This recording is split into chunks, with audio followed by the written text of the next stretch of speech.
Welcome to Manager Tools. Don't get rid of your performance reviews. Part 4. Here we go.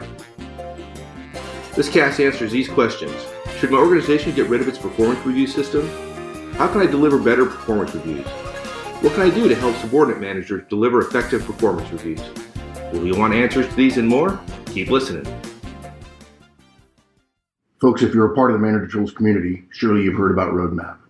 It's our way, in an app, to help you roll out the tools of the Trinity: one-on-ones, feedback, coaching, and delegation. Come to www.manager-tools.com and check out Roadmap. Okay, Mark, we're dedicated folks here because we are sitting here just prior going to the Army-Navy game to watch Army beat Navy. Sorry, Navy guys. But we got to do it, so here we go. And we are sitting in a hotel room in Philadelphia. Our Good planning.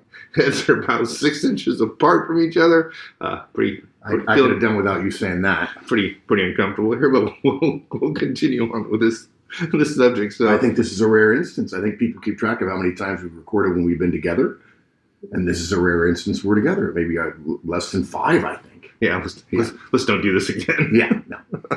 So we've talked a lot about performance reviews and some of the problems associated with performance reviews, the challenges, and we're now into, I think, solution number 3 of what to do about performance reviews. Yeah, and even though it's the last solution, it makes no sense for you to keep your performance reviews if you're not going to do this one, and to do it well, and that is HR, human resources, using the data in the performance review system for effective talent management.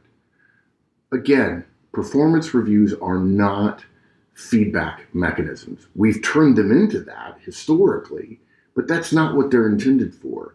The purpose of Mike writing a review on me, if he's my boss, is to share that with his boss, so his boss and other bosses can make decisions about where to put talent in the organization based on my performance, my strengths, my weaknesses. So in addition to HR helping individual managers deliver, right? And also the annual reviews feed the succession planning system, HR has to use the raw material from performance reviews to supply that system. The best companies in the world, the reason they're the best companies in the world, in part, is because they're better at putting the right people into the right role. Take it from an engineer, Horstman's first law. It's all about people. If your company, every time you lose somebody, or for that matter, even if you promote somebody and there's an opening, if it becomes hard, if it's a difficult conversation to figure out who's going to replace that person, you're always going to be at a disadvantage. I mean, everybody talks about how busy they are. All the time, people are talking about how busy they are. What does it mean then if a role is left open for a couple of weeks? Let's just say 2 weeks while we're figuring things out. And then let's be generous and say we put the new person in the role and there's 2 more weeks of very low productivity, okay? So we're basically saying 3 to 4 weeks of substandard productivity.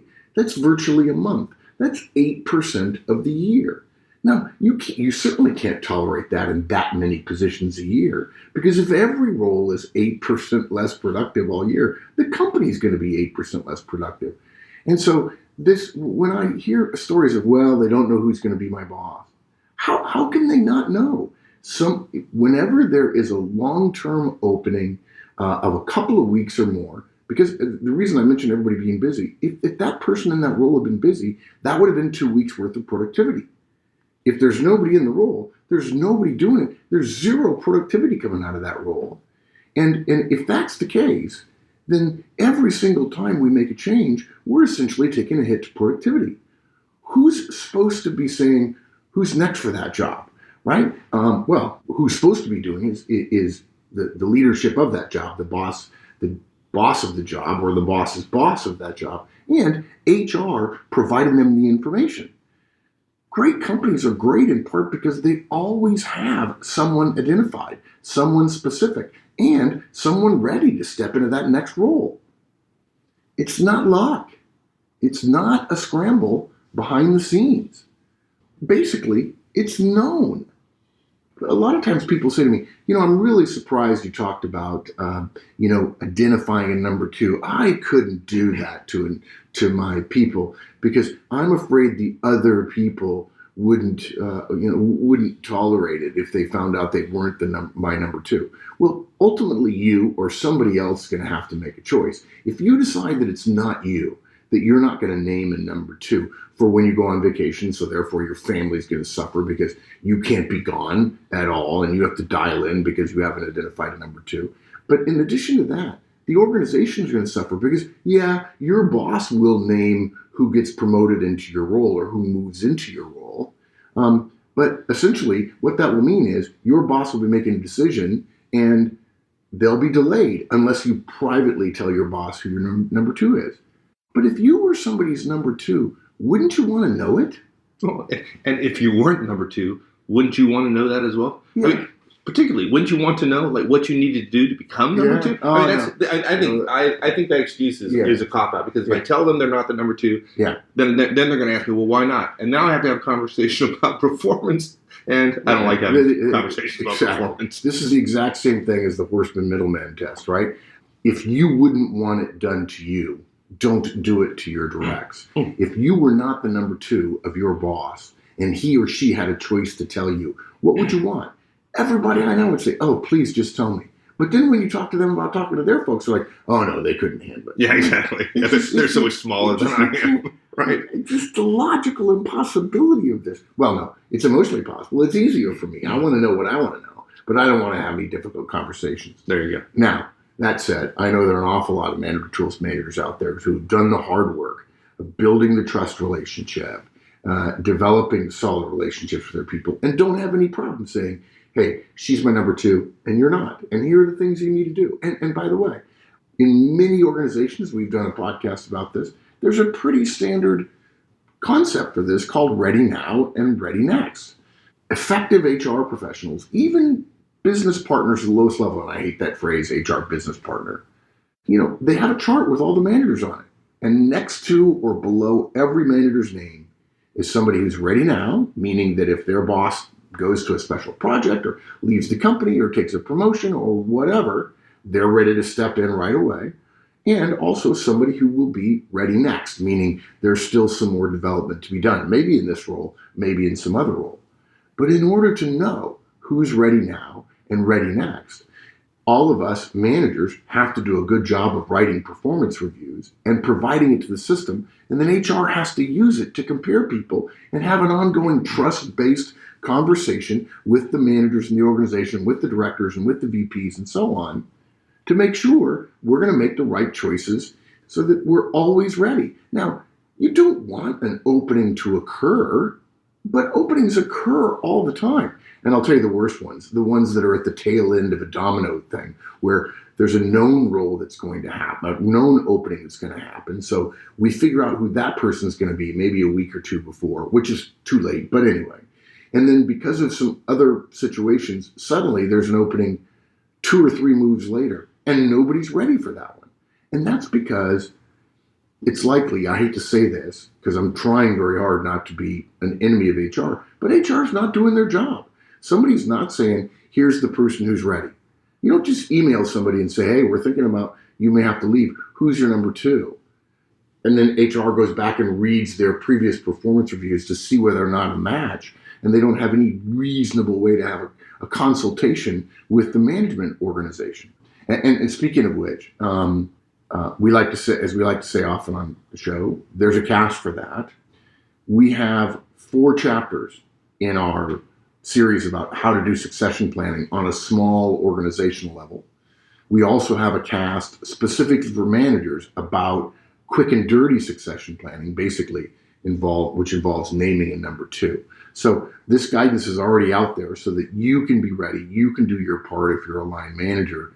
But of course, this part of this cast is about how, if managers have done their job, what HR is supposed to do in order to use that data, use the performance review as succession planning raw material. HR has to know how to review the performance reviews of managers they support. In order to do that, you can't just read the reviews of the person who's the number two. You have to read that manager's reviews of his or her other people. Okay, you have to know what phrases he uses or doesn't use. I'm amazed at how HR or organizations have tons of metrics on performance reviews, but HR at some levels don't have what the mean and median is, and don't know how people compare to it, and don't know that in many cases, most of those quantitative reviews are overcooked, overbaked, essentially hyperinflated to the point where they're not useful. And you say, oh, look, this person got a top rating. Yeah, so did 6 of the other 8 people that worked for this manager. That means nothing. I wouldn't want to be a manager to write reviews, have my HR professional go into a meeting and say, oh, yeah, well, the person Horstman's chosen has top ranks in these things. And the VP goes, well, that's true of like 60% of my people. And now the HR person has basically said, yeah, I don't know how to sell this person in order to get them to take the opportunity to get the promotion, because Horstman says they're ready now, but I'm not good at pitching somebody based on using the data in the performance review system. Yeah, can you imagine? I mean, a lot of HR professionals, if you charted where people fit on a graph, right? Think of a bell curve on an 8.5 by 11 sheet of paper, right? And instead of the bell curve being stretched all the way across the page, it's like there's a quarter inch. Like everybody's like right there in that quarter inch. And then somehow they got to take that and magnify it and try to distinguish between, 0.001 inches. And if you overlay on top of that bell curve, what amounts to a score of, say, 1 to 5, your histogram looks like a big, gigantic column on 5, right? Or half on 4 and half on 5. It's not a bell curve. And let's not even get started about the whole bell curve thing. And then we have another problem. It's been my experience, and folks, you can write in and tell me I'm wrong, that there are all kinds of systems out there, and they change way too frequently. If you're a manager, guys, and you hear that the system you're having to create to provide input into has changed, that's bad, because there's such a focus on the form, okay? And then your director tells you she didn't get any useful information, and you're happening to go into what amounts to a steel cage deathmatch meeting. It's an enormous waste of money and time. That just the idea, and we've already talked about this, about HR training managers, but clearly once the training's occurred, you and your director have to talk, and your HR business partner, to find out, okay, how is this going to work? How are we going to have conversations about this? Because in a steel cage deathmatch meeting, in a succession planning meeting, in a talent planning meeting, it's the people who are well prepared in advance, and those people who have already talked to others, pre-wired others in the meeting. And that means being able to know on a performance review why you wrote what you wrote, and being able to convince somebody else that that was the highest praise you can give somebody. And since everybody writes differently, people have to get used to how you write. And that means having conversations with a lot of different people. And that includes helping your HR person understand how you've written reviews before as well. And look, there are plenty of effective HR business partners out there. They sit down, if they're good, they sit down as a group and talk about succession planning within the division, within your division. They compare notes on managers. They compare notes on promotions. They compare notes on potential departures. Is this person potentially, considering a move because they didn't get as big a raise as they thought they would last year? How much complaining has that person done? How is the culture of the organization changing? And is this person's personality and tendencies more in line with the future culture, or are they unlikely to change when the culture changes? They look at performance improvements. They look at declines in performance. They certainly look at Ready Now and Ready Next if your organization uses that. And then really good ones, really good HR professionals read back to their supported managers as much as they can out of the succession planning discussions, which they've been privy to. So now you're talking to your HR business partner and they're saying, hey, here's what I'm seeing, here's what I'm hearing, and so on, which should help you as a manager, if you're a line manager, know how to do your next set of performance reviews. And look, if this sounds like it's complicated, it's really not. It's a discipline. It's managers doing their jobs, and that means knowing their people, having the credibility to write a review at the end of the year that will be accurate and heard and accepted, and having a good enough relationship with your HR business partner that you know how to write a review, and the HR business partner does their job and has a frank but respectful discussion with everybody about succession planning, ready now and ready next. And by the way, the first year, if you've never done this before, the first year you do it, and you're going to push, and HR is going to say, well, we really don't do that, or we don't need that conversation, whatever. It's going to be a little difficult because you don't have time and they don't have time, and you don't know if you're doing it right. And maybe it's a little bit more candid than a lot of people want things to be, even though they say they want candor and openness. But in year 2, when you start doing things this way, and again, hopefully your organization won't change their performance review system in year 2, you will be paid back. In year 2, you'll be paid back with more time to do more than you spent in the whole succession planning and performance review processes. Literally that you get a benefit back in year 2. And it's not hard to do this stuff. And I think probably there are less than 20 podcasts about this. So in 10 hours of listening to all of our work in succession planning and performance reviews, you can know what you need to know. I hate to say it, but if you're a line manager, to dominate the other line managers around you in terms of winning the conversation at the end of the year. Not because you want your people to win, but that you want your people to be treated fairly relative to the system. But unfortunately, in many cases, the squeaky wheel gets the grease, and that's not the right way for the organization to be managing its talent.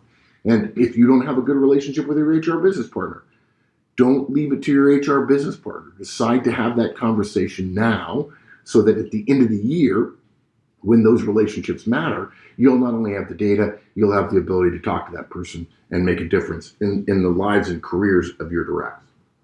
Yeah. But we all aspire. Hopefully, that's what all managers aspire to, make a difference for our people, right? Yeah, it's just like so many other things that we say at Manager Tools. It's boring, right? It's just doing the stuff you're supposed to do. And the system's broken in a lot of ways. And people aren't doing what they're supposed to do. You know how you solve that problem? You stand up and you do what you're supposed to do. You do it the right way, even though maybe you don't get the benefits right away. But you set an example for others. And when they come to you and say, hey, you don't seem all that upset. You don't seem all that stressed out. No, I really don't. I've been keeping track of my people over the course of the year with my one-on-ones. I'm going through my one-on-ones now. I've got this way of looking at email to make sure that I'm covering everything good and bad that my directs handle over the course of the year. I'm drafting something, it's pretty straightforward. I'm socializing it with my boss. My directs know well in advance how they're doing. They've been told repeatedly. They've had quarterly discussions with me and so on. And now, because you're confident about that, now you can start saying, okay, and now I'm going to get my HR business partner involved, and we're going to make a difference in the lives of my people, and we're going to help the organization in the long run, just in my small way, in my little corner of the organizational universe here. Things are going to be a little bit better, a little bit smoother. And maybe I don't get any credit for it. Maybe my boss changes and I get a new boss and things aren't good. But do we really want to do things just because of what we get? Or do we want to do things because they're the right thing to do? So, taking it back up to 30,000 feet real quick, summarizing. Folks, don't listen to people when they say you should get rid of your performance review system. Don't, okay? It's not the system. It's the behavior within the system that's the problem.